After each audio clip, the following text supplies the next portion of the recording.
Can you hear us? Well, yes, if you can get my audio, what we can tell you is that even if China is doing this course correction right now... Yes, we can hear you, Aditya. Yeah, even if China is doing this course correction right now, there is much more that China needs to do. And the big question right now is how much will China walk the talk? They have, in fact, agreed to and not objected to the naming of their organization like Lashkar-e-Toiba and Jaish-e-Mohammed yesterday at the BRICS Yemen declaration. But is that it? Because they cannot differentiate between Maulana Masood Azhar and Jaish-e-Mohammed. On one hand, they have declared Jaish-e-Mohammed as a terror group and not objected to the same at the BRICS level. On the other hand, they have been creating hurdles and impediments in the process of declaring Maulana Masood Azhar as a global terrorist and putting sanctions against him as per the 1267 committee of the UN Security Council. So big question is, will China walk the talk on the issue of Maulana Masood Azhar? What we do expect right now is that, just to brief our viewers, right now Prime Minister Narendra Modi is meeting the President of Egypt, and immediately after is the big bilateral between President Xi Jinping and Prime Minister Narendra Modi.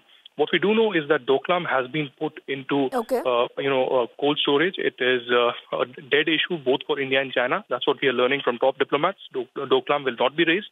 Apart from that, there would be significant bilateral issues, confidence-building measures after the Doklam standoff that will be put in place. And apart from trade and investment, there will be elaborate discussions on counter-terrorism measures and bilateral ties. And immediately after, Foreign Secretary S. Jaishankar would be briefing. That will be an impromptu briefing. It was not decided or scheduled, but it will happen just before the Indian delegation leaves for Myanmar. All right. So, Aditya, they're reporting that there are still a few minutes, even as we build up to that big bilateral between Prime Minister Modi and Xi Jinping.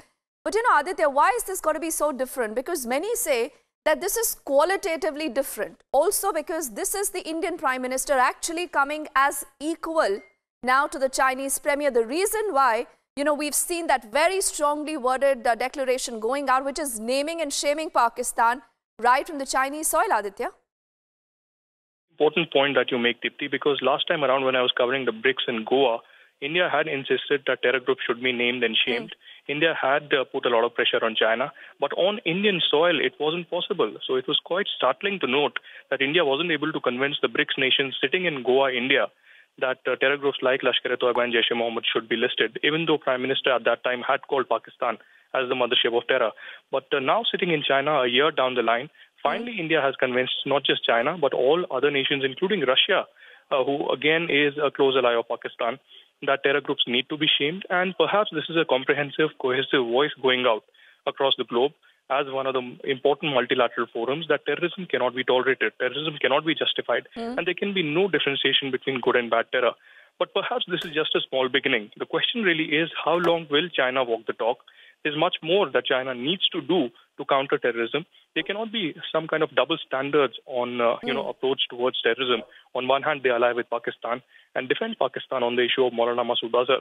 On the other, they ban Jaish-e-Mohammed and declare terrorism something that needs to be condemned wholly. So yes, there's much more that China needs to do. But yes, Prime Minister Narendra Modi has been able to give a very tough stand, perhaps for the first time in Indian history and in the bilateral links between India and China after the Doklam standoff, maintaining that it's a status quo and India will continue to help Bhutan. That perhaps sent out a very loud message to China that India is not going to budge and China had to finally relent.